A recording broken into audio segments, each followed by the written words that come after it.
What happens when you pay off a collection? Absolutely nothing. Realistically, you spend thousands of dollars settling a debt because it's reporting on your credit report, hurting your credit score, and preventing you from future lending, specifically means to living, such as a home, an apartment, or a car. Well, I've got news for you. Unless you get a pay for delete agreement, which is very difficult to obtain, it stays on your credit report, except the status changes from open to paid. Let's talk about it. Hi, my name is Melanie with Level Up Consulting, where we talk all things credit and consumer law. When you pay off a collection account, you are settling a debt with a company that you never signed a contract with, who you did not borrow money from, and is likely illegally attempting to collect the debt. Yes, you are legally bound to the contract that you signed with Chase. But tell me something. Did you walk into Midland Collection Agency and borrow money from them? No, you didn't.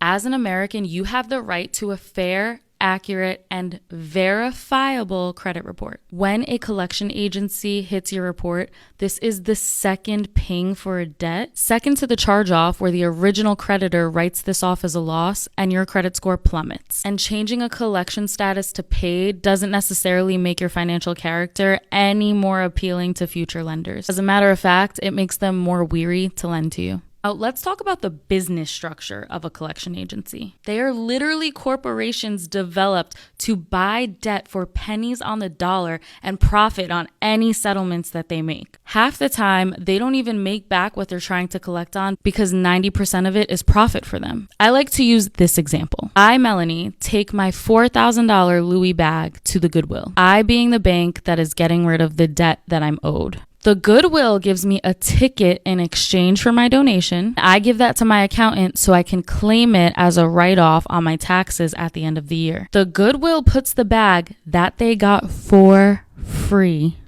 on the shelf and sells it for $2,500. The purchaser thinks that's a steal. The Goodwill makes their profit, and you never see Melanie again. As a matter of fact, you don't even catch my name, and you can never prove that it was me who dropped off the bag.